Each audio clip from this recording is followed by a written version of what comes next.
do you just go through like photos of handsome men and say, this is who my character should date? Or how's that process? Because I would love to cast on your show.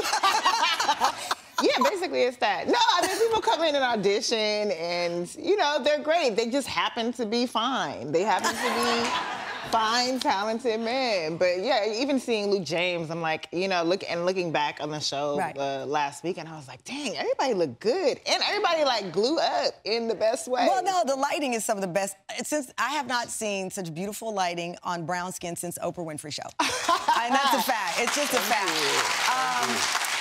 But, you know, as much as this is about friendships, this is about love and trying to find love in the world that we live in today. When you journal, you tell me almost every day. When you were creating these male characters, did you know he's going to be hated? This one's not going to... How did you create them? I think we just, like, they were based off of real people. That you dated? Especially on the season 1, yes. And, you know, in that way, you're referencing someone and you're referencing people who are three-dimensional people.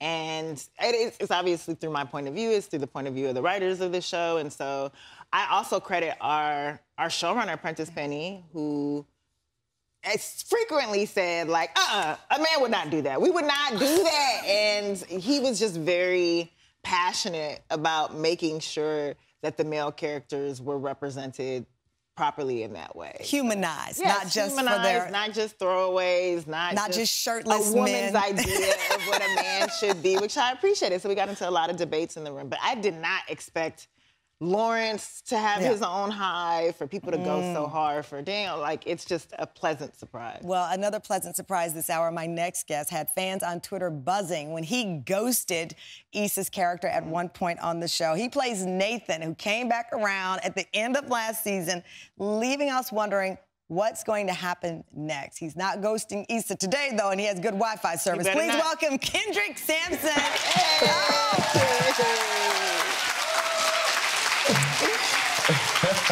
Kendrick, let me tell you, how does it feel to know that it's all coming to an end and Nathan has no time left to get it right?